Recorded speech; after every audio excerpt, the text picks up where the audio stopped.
There we Good go. morning, everybody. Sorry, I was on the wrong page. It's Jane Johnston.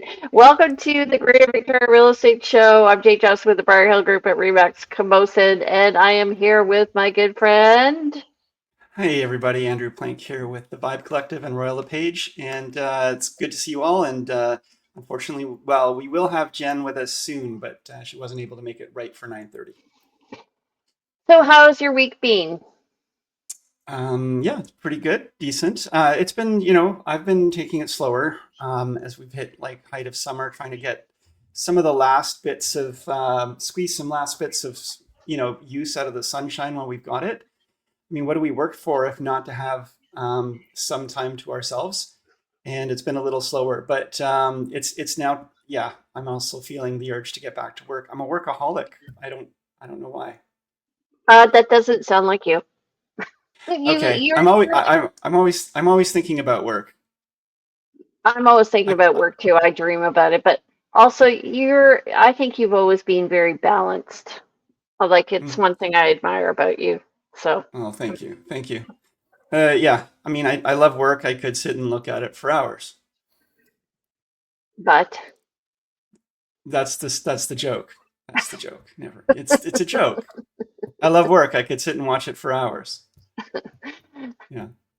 okay, well, today we're going to be talking about what $1 million gets you in Greater Victoria's housing market, and I have some interesting information to share with you besides the homes that I discovered today. So we'll get to it in a moment.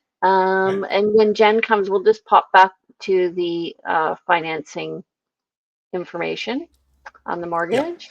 We'll bounce over to that. So I, 7 day market watch. Andrew, what's up? yeah. So in the last 7 days, we've had 244 properties listed. That's versus 277 the week before. So we're down a little bit week over week. Hmm. 111 went pending versus 152 the week before. 128 price decreases versus 135. That's pretty much a wash. It's not a big difference. 42 expired versus 62 the prior week. So Slow. I read slow, slower for sure. Yeah. which is to be expected in the last week or two of August because I have noticed in local parks, especially, there's been a lot of people just hanging out and really enjoying the summer. So, Of course, just like I was, expressing myself, people's are they're not as consistently engaged in looking. And if you were looking for something for, let's say, for your student child at UVic, you probably hopefully found something by now. If you're if you're in the middle of some sort of, there's a lot of transition time that happens right now as well as we go into over this coming long weekend. So I always feel like this is a good time if you were going to take a little bit of your foot off the gas. like in work or life, or Work and life for sure. Yeah. From a real estate perspective. And just I don't expect it to be busy.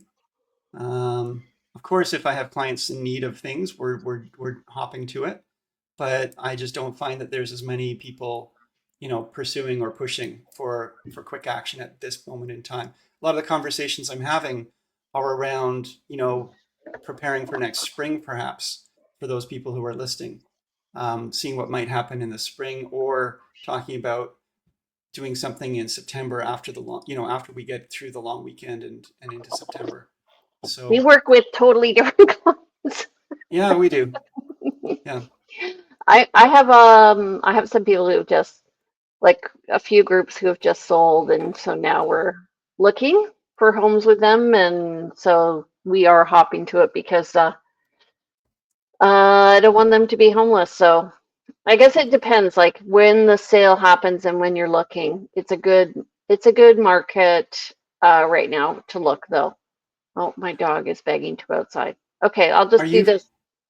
Hmm? Well, I mean, our markets do definitely shift based on, our clients' needs. And if we have clients, like you can sell two homes and have two clients looking to buy desperately, and you have to be actively on that. But are you not expecting to see more inventory come September? Are you not finding that it's a little slow for new listings coming live?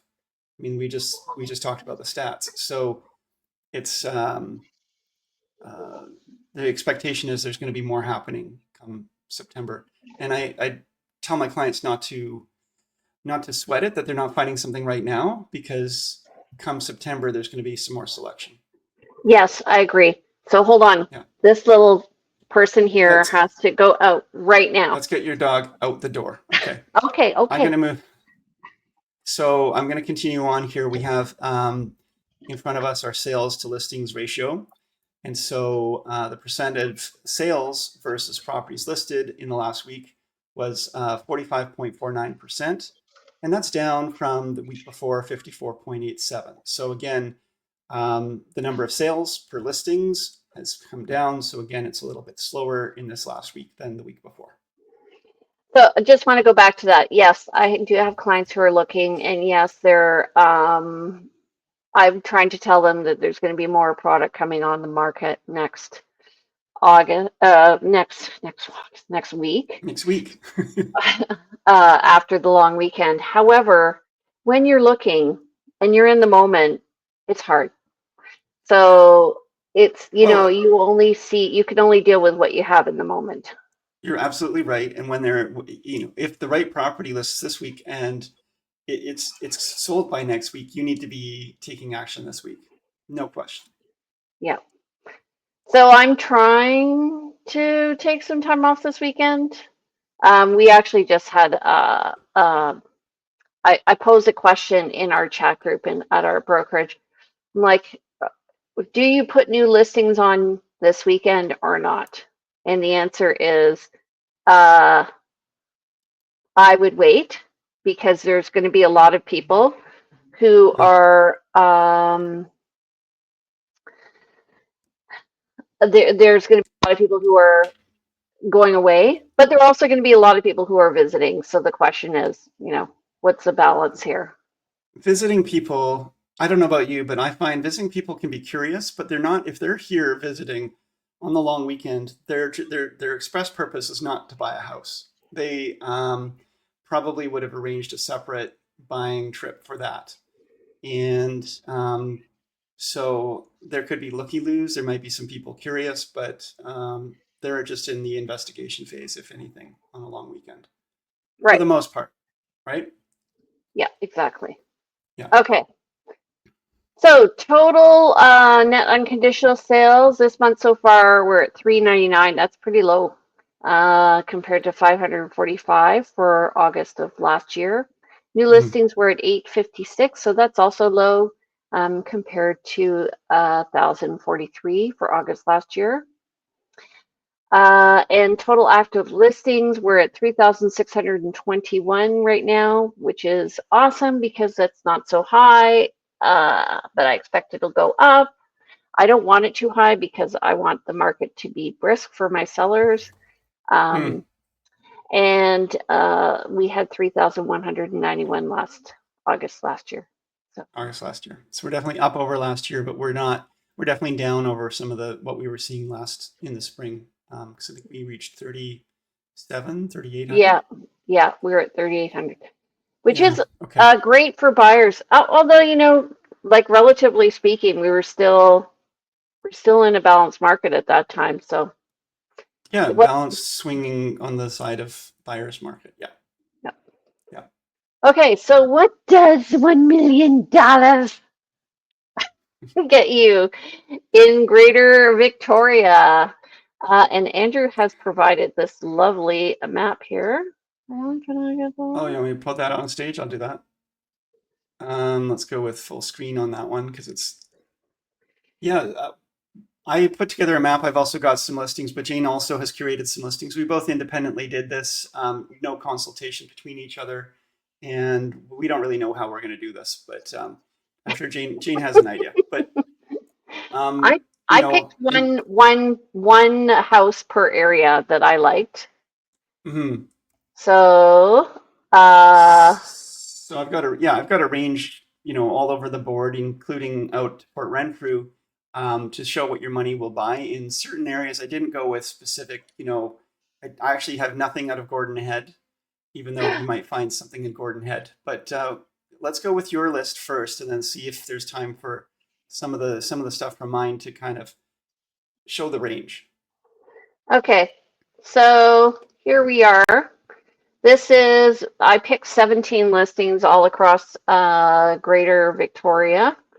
And I sort of thought we could just go into it super quick and see. So this is a West Saanich Road property for $995. This is what you would get. So it's half an acre, just over half an acre, and it needs work. And it's right between two busy roads. So then in this one on Saanich, I thought this was quite a nice property. It's on Gorge, $995. And you know, it's got the older floors. Right. So 4 beds, 2 baths. It's on a 1/4 acre lot. So it's a good sized lot. It's almost 1,900 square feet. It's a freehold home. It's not a strata. So Got, $1 got a million. lot of it's got a lot of original fixtures in here. Yeah. Now you wouldn't have found this in 2021 for this price. 2021, No. 2022. This one's in Victoria on Denman. So And this is in Fernwood area. 1995 built. do you want to expand the photo size here while you're going through this? Just so we I don't can know if see I the can do photos. that. Can you? Yeah, that worked. Yeah. Okay. So it looks like somebody's updated it at some point. This is definitely original floors here. Mm-hmm. Stucco exterior. Yeah. And, you know, Okay. a nice, tidy home. This one's in Oak Bay. I found something on Foul Bay Avenue. I found a house in Oak Bay for $1 million. Not on a busy road. I'm telling you. What did you Just find? wait. I'll show you. Check out that old tub there. Isn't that beautiful? Love it. Beautiful clawfoot tub. As a tall So person, I love those tubs and that nice reclining back on those. Those are great. you're a bath So person. some updates. Yeah, from time to time, I like to have a bath. It's nice to have a soak, and I like to read. So that was 1908, but somebody has obviously updated it. This one on Hughes came up, so at $999. Look at that big living room, beautiful deck. So you can see as we move slightly out of the core, we're getting more choice here. You don't have the option to show these on a map for folks, do you? When you're Yeah, sharing I this. can do that. I can do that. So here, this is the map. Okay. But I'm gonna go large screen as well there. Yeah. okay, so we can see like this is just a thumbnail view here. But what it's showing us is there are options out here, and the further out, the nicer you're going to get. So the one on Winthrop is actually, it's a development property. It's subdividable. It has a bit of an ocean view. This one on Kangaroo is right beside a busy road. It's also at the bottom of a big hill. But I wanted actually to just show you this one in Sooke on Driftwood.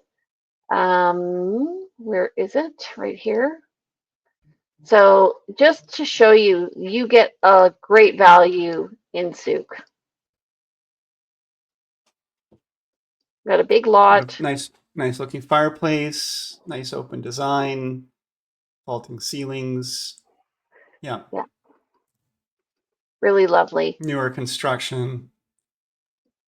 And you know, the design element is there.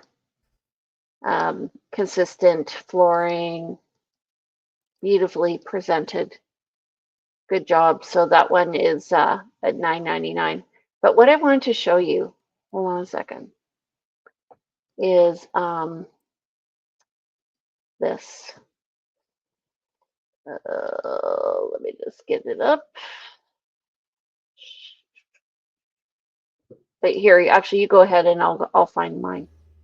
Okay. All right. So, oops, just Just need a couple of. So we've got. Let's go with. So as I said, I kind of was looking around here at different properties in different areas. Did find $1 million property in Oak Bay, Yeah, uh, and it's just near the water. Isn't that nice. amazing? Oh yeah, I But saw this one. yeah, but it could use some work, just a little bit of work. Uh, it's kind of original, Yeah, got and character. it does have character. It's got potential, right? Yep. Um, but when you do look at that, let's pull that back up here. Uh,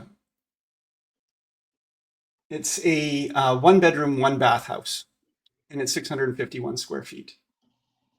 So I Hmm. would say if we were to, do compare and contrast here, uh, that's something that's one way to go about it. And then you could also say, um, you know, as Gene was alluding to in Sooke for $1 million, you could buy yourself, a newer property, maybe on an acreage, in pretty decent shape.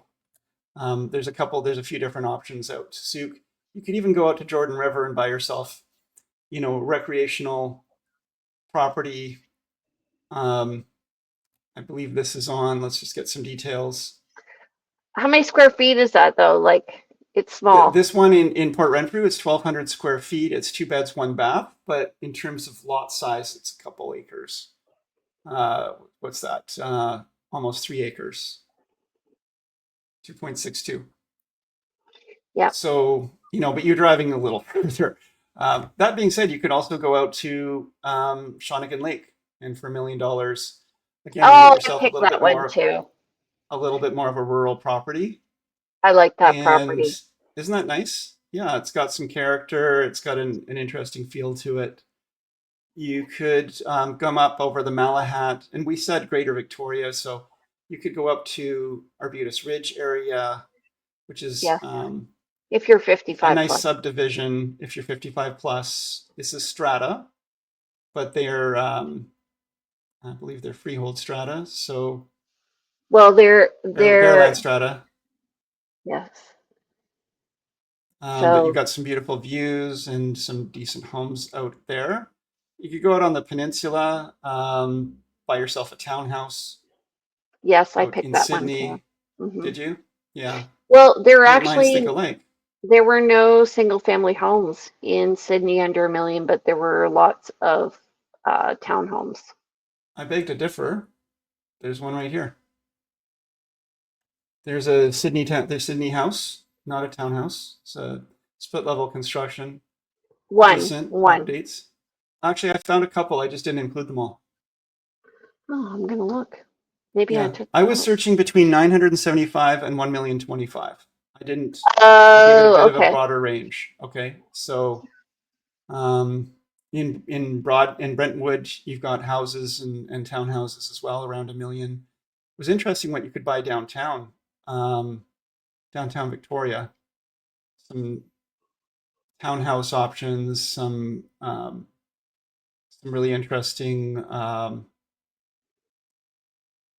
tower options, beautiful condos. Okay, but There's a. let's just wait a minute. Mhm. Wait a minute. Wait a minute. Wait a minute.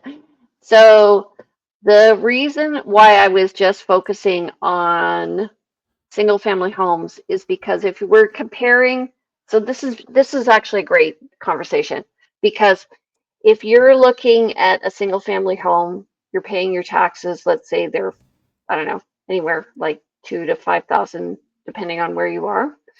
So Mhm. 2,000 maybe Yeah, in Port Renfrew. But if you are looking at a condo or uh, some other strata, like a townhouse, you are adding $500 or $600 a month at least. So I wasn't looking at anything other than single family homes for that reason. I think you need to communicate more clearly when you say what will $1 million buy in Greater Victoria. I include other forms of real estate. For Okay, example, this beautiful condo at Rainbow Hill. There's the haul. So Jane, continue on with your side of the story here.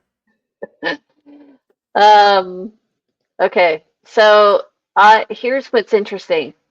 You're right. I was not very clear, but I was looking at single family homes. Here's what's interesting is I did a search and I looked at price changes and I looked at everything between 990 and $1,010,000. And what I found was there were a number of properties that were priced over $1 million. And you can see here, these are the dates on the right here of when they did price changes. So they actually came down. So the price on the left here, on the column on the left, is actually the current price, so around 999, 995. But they all Mhm. started just over. So there is still that psychological barrier of $1 million and getting under it. And there was a lot of choice. And there are changes. So these numbers, 988, 950, those are actually the sale prices of these homes. So you can see what they started out with Right. at $1,075,000 and selling at 988. Yeah. You know, This one, definitely this goes back to the challenge of today's technology, where people are set up on searches that um, may go to a specific number, and it's usually a fairly round number, like $1 million. And often people say, "Well, I'm going to look up to $1 million and don't show me anything above that." So they're not even seeing if you list at $1,001, your property is not being seen by a percentage of the people looking because it's $1 too high. yeah. And so, which speaks also to these ones priced at $1 million, because what they're trying to do is get people looking up to 1 million. So it's a Boolean search, is what he's saying. You're either in or you're out, one or a zero. And so there are some people who are looking at $1 million or more, right? Yeah. We have So, such a nerdy show. It's just so funny. okay. Well, anyway, there you Okay. have it. There's lots of choice out there, So guys. so it's a soup search with the Boolean. Yeah. So Yeah. if you are looking, I'm just gonna take this, put this back on. Um, you can see there are lots of properties that are available to you. So just wanted to reiterate that. Like, a lot of people get depressed about what's happening with the market, but and the other thing is sometimes there are choices there that you don't realize because your search is maybe a little too narrow. So keep it wide and then narrow it as you go in. When you suggest? That's Yeah, it's definitely a thing I suggest to my clients is, if you've got a specific criteria you're looking for, um, it's a really good idea for a number of reasons to look a little bit beyond that. And one of the reasons for that is, let's say you're looking up to $1 million and that's all you can afford. That's the maximum that the lender has said you can purchase. But there's a property out there for $1,025,000 that would be of interest to you. Well, they might take an offer, or they might come down in price at some point. And if you weren't really aware of it to begin with, you haven't kind of prepared yourself for that. You might see it spin on market for a while and go, I think I'm going to take a stab at that one. Also, you don't get the sense of the entire scope of the market by looking just in your own one little window. So when you look at a little bit of a wider window, you see what's coming, what's selling. You get a better sense of, hey, these properties, I'm seeing these properties for another 25,000 are significantly better than the price point I'm at, and I actually can afford more. I just didn't want to. So maybe I Right. should consider going a little higher, or maybe I Well, should consider driving a little further. the other thing is that, as we see, there were a couple of properties that were listed over a billion, and then they reduced the price. They reduced the list price. So if you can get in there before the listing realtor reduces the price, then you can possibly get the deal before anybody else does. So They know sometimes they're it's willing to accept $1 million. when they reduced that price. Before they reduced that price, they probably were still willing to accept $1 million if you'd had the conversation with them by bringing an offer. Exactly. Yeah. That's not For to sure. say that if you see a property for 1.2 million, that you should expect it's going to get down to 1 million. Yeah. You Right? want something within a reasonable price range. So you're looking at days on market, you're looking at um, I call it price elasticity. So you're going to have more price elasticity the longer it's on market, closer to the list date. Like if you're going to go in on a property that's priced in $1,050,000 and ask $1 million on day 1 or 2, you're not going to get it. But maybe after 3 weeks, there'll be a little bit of flexibility, and you'll get some money off. It's all, it's a matter of reading the room quite often. And sometimes you do see a property. There's also, people do sometimes kick tires to test the waters, list too high. They know they're going to have to take less. I have seen properties that sell, pretty much right away at, 25, 35,000 under asking because somebody just brought an offer and the seller went, yeah, sure. I don't want to Yeah, deal with being on market for a long time. You don't know the motivation of people always, but in a general sense, when it's first on market, there's a lot less elasticity. pe- pe- Elasticity. people are unconsciously asking about motivation when they say, "Why is somebody selling?" Or they're asking, when do they want to move? Or they look at the pictures on the wall and they're trying to figure out the story. So this is why staging works. Like we want to kind of neutralize it. We want people to picture themselves in there and not start questioning about what's happening with the sellers. You want to neutralize the story that people are telling, especially if it's a negative story. If there's a divorce, a death, an illness, some sort of unhappiness going on, if we can neutralize that by staging, we take out the hints of those questions that cause people to either see opportunity and try to take advantage of it, Hmm. or get turned off by some of that story because some people don't want to buy into something where there's a negative story. It's quite often we get asked, has someone passed away here? Is there, what's the story here? And it's because or has this home been neglected? Um, Right. Jen just messaged she's gonna miss this. she's not able to make it. Okay. I figured it's been, yeah, we're already at 10 o'clock. So it's been half an hour. She's not here. We Okay, missed you, Jen. do you have anything else you want to add? Well, it's just interesting that, $1 million, we should have done actually what $800,000 will buy, because that's a really interesting um, uh, one. At Comparison. $1 million today, there's actually some options for some decent starter homes in the core, some real fixer uppers in some of the really more popular higher price point areas. If you're willing to look at different forms of ownership than single family and look at maybe a condo or a townhouse, there's definitely options there. I'm And finding by going, I find the biggest difference, like between you were talking about 2021 earlier and now, yeah, is it was like this. Like this was a range. Now we're like this. We have way more choice now. can you explain that? What do you mean by like this versus this? And maybe use words so that our audience can, who's listening and not watching, could understand. Our range, it was very unusual in 2021 to find a property under $1 million. 2022, actually, probably.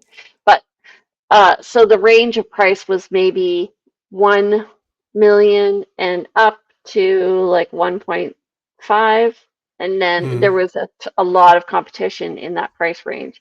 And now I right. find you can even find a house at a lower range, around 800 is what you were saying, and I agree with Yep. that.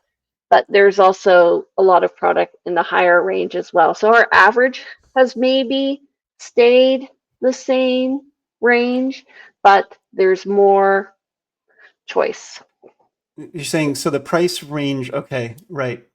The range has expanded as opposed to being compressed. I Yeah. think I understand what you're saying.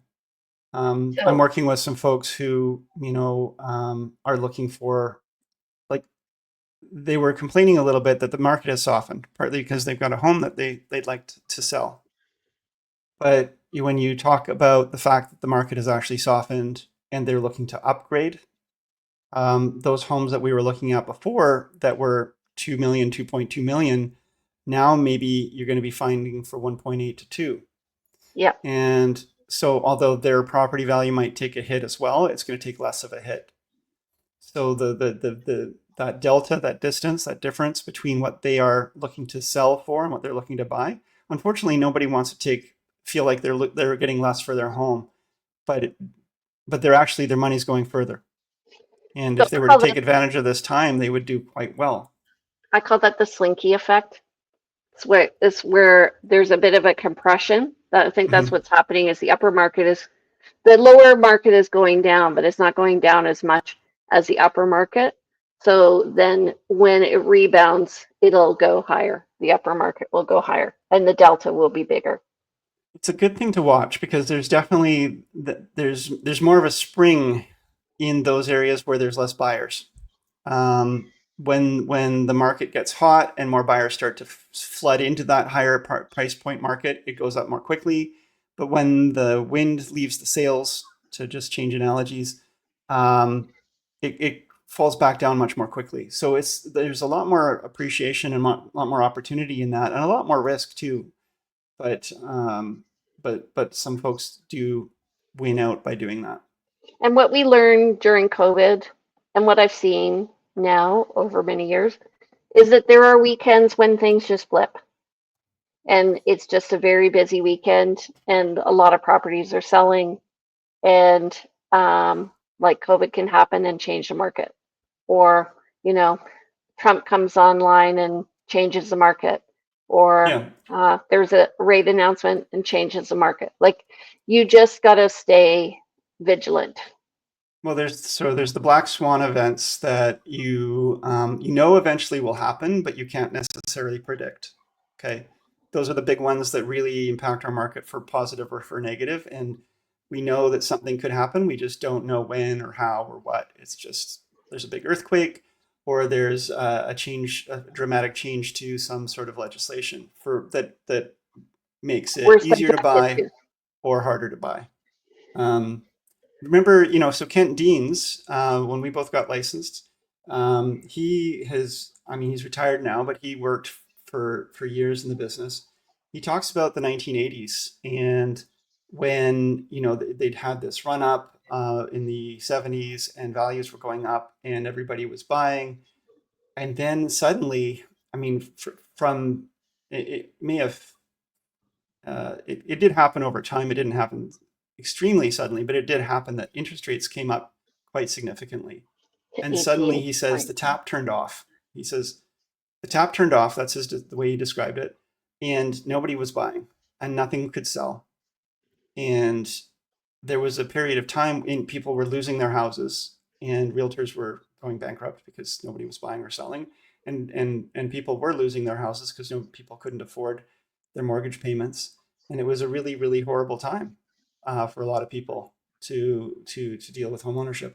And we don't always know when another event like that's going to come about.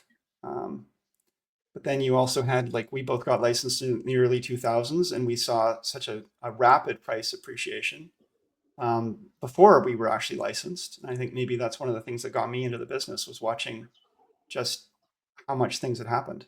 Do you remember though when we took our licensing course, Michael Ziegler said, "You guys are at the end of a good run. You just missed it." Yeah. And it and I think we had about a year, and then 2007 hit, and it was a Mhm. bit rough. But if you don't know what you don't know, you realize people are still buying and selling homes. So uh, I don't know. I think we both just continue to just work it, right? Yeah. Mm. I'm trying to remember. I think it's like um, another agent that we used to work with, and I can't remember. I remember their name, but I'm just not going to quote any names right. Another name, but I can't exactly remember It was the real estate agent's prayer, which was something like, please God, give me yet one more real estate boom. I promise not to waste it this time. Yeah. Yeah, because it's funny you say that. I was watching this video yesterday on Instagram, and there was somebody during COVID, and they were all, a bit arrogant, and then now they're like sleazy realtor. Please buy and sell with me. Whereas before it was like, get in line, buddy. But I really, Right. yeah, it's interesting. It's interesting to watch the character of people when they have power and whether or not they're wise with that use and gracious, actually. Yeah. My dad has a quote that says power corrupts. Well, we know that the power corrupts, absolute power corrupts absolutely. But my dad likes to say that, um, when people in power, oh, I can't now. I actually can't. I'm gonna have to find that quote. I'll bring it back next week. I'll give you my dad's quote. Yes, please. Higher the monkey climbs, the more he shows his Right. butt. Yeah. Yeah. So you have to be, you have to be, um, I, with any power or with anything, you have to be responsible.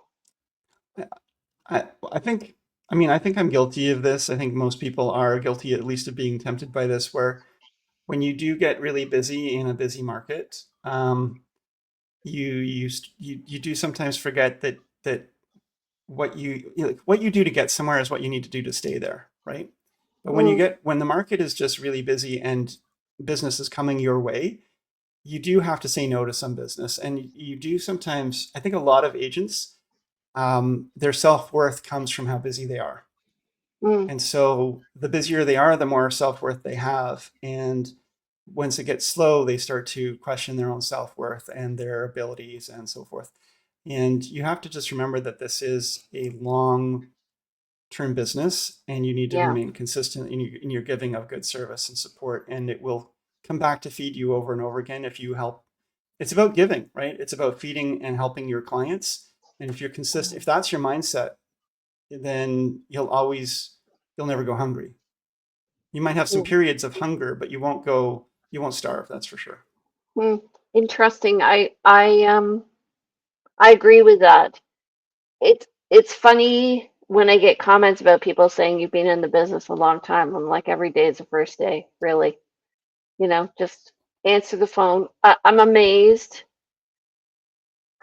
Um, Recently, I've dealt with some people who are newer to the industry who just don't, like, I ask a question and I get an answer 24 hours later. And the thing is that real estate is a very emotional business. People buy emotionally. So I Yeah. think, you have to be a little more responsive and answer the phone a little more quickly because there's a lot of anxiety in not knowing the answer to questions. And so it turns buyers off or on, depending on how responsive you are. And there is a balance. What you're saying is, you take time off. I try and take time off. I also have a busy family who, you know, isn't always, they work when other people are taking vacation. Right. So So it's it's, hard to everyone to be on the same page for vacation and so forth. Yeah. yeah, but you have to, I think, anyway, Well, you know, just I be kind to agree. everybody. Be kind, and you're right. If we can reduce the angst of our clients by picking up the phone and answering an easy question that for them is that's keeping them up at night. It's integral But to some their search or whatever. we can walk them off a cliff. We can help them understand something that they were misunderstanding, and they're not sitting there marinating in that overnight. Then it's worth it to pick up the phone and do that. And we do need to have some boundaries. I get text messages at 5 in the morning. I get phone calls at 11 o'clock at night. And I do sometimes let it go to voicemail, and I don't always pick up the phone. I do want to create some boundary on that. But if I know that someone is going through some angst or there's a problem, I'm going to address it. I'm going to do my best to address it in the moment. It Hmm. saves everyone a lot of time and trouble later. What you're doing when you do that is you're giving people the power over their own decision making. So you're giving them the information they need to move forward or walk away, Yeah. So you this know. is interesting. If anyone of we have younger, newer agents listening to this, I know it seems like there's a mentality of hey, I'm only going to work so much, or I'm going to have my own boundaries on my time, and I get to be the master of my own domain. Uh, I can do what I want when I want, and I'm going to have a great business, and life's going to just work out. And I hope that can be true for you. But we do when we sign up for real estate, and of course we're not first responders. We are not doing such amazing work that some people do, but we do. There is an expectation that we provide service and we be of value. And I don't think you can do that part time. I don't think you can do that without systems. You can do that part time, I should say, if you're part integrated into a very good team. But you can't do that on your own and provide good service to your clients. I just don't see it. I don't believe it. I totally agree. And I think,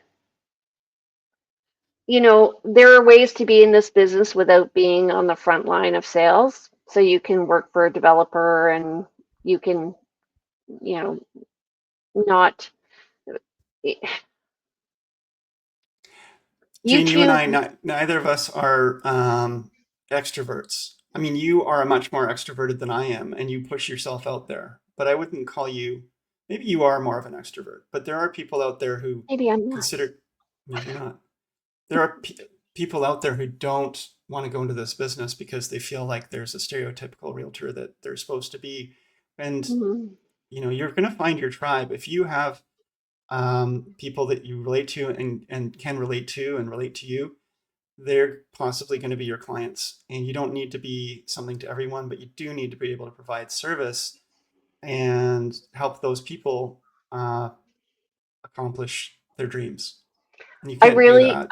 I really agree Mhm. with that. Like, I really think that it's interesting to watch. I watch people come into the business and see as they look at different brokerages and they look at different people and they associate with different people and then they like end up here. Or, somebody you think, okay, well, you're maybe a little more introverted than the average realtor. Maybe you won't do so well, but they always find the people who need somebody like that to support them. Like there is somebody who needs that kind of a realtor who's going to, sit down and maybe they're their only client for, the month or two, and they have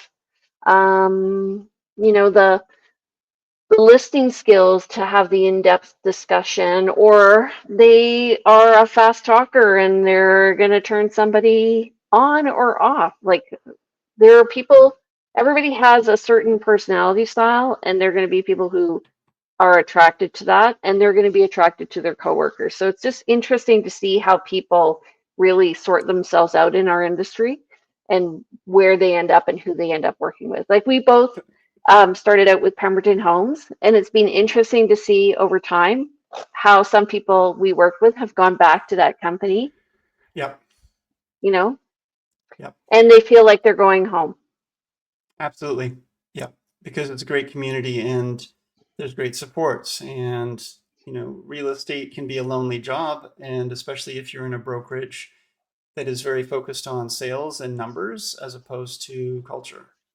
Yeah. And, I think if you can associate yourself and get to know other colleagues, this business is not just about um, it's really not just about getting to know a bunch of the public and converting people to be your clients.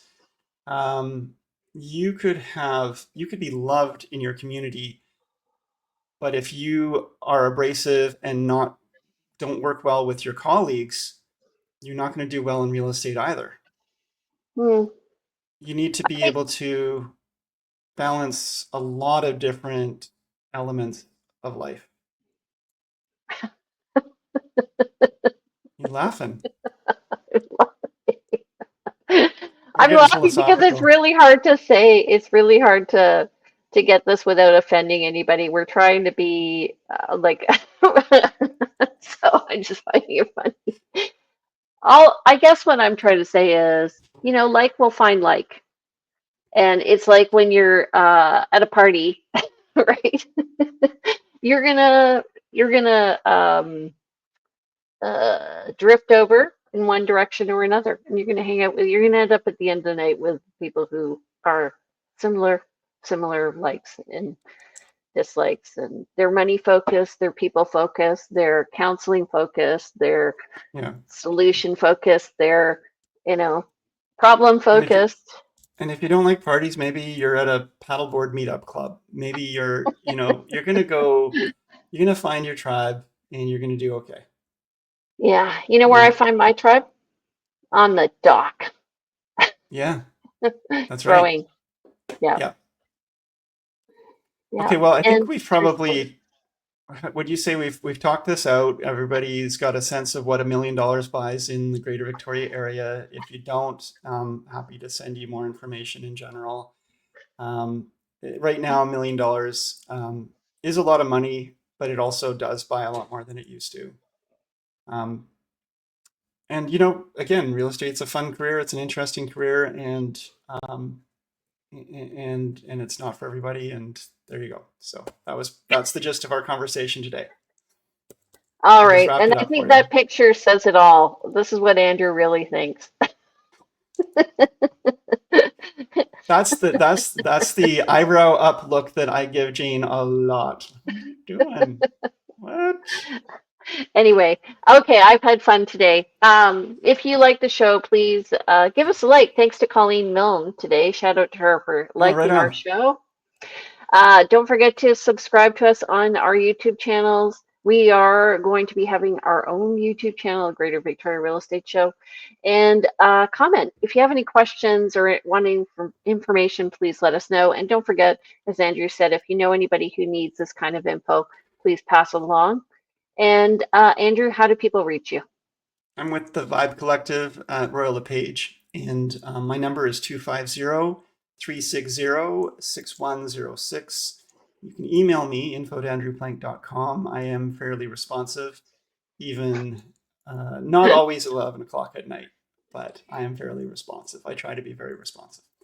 And You if can in your find lots of resources online at andrewplank.com and at the team website, realvibe.ca. and if you're in Quebec, you can contact him through Royal LePage.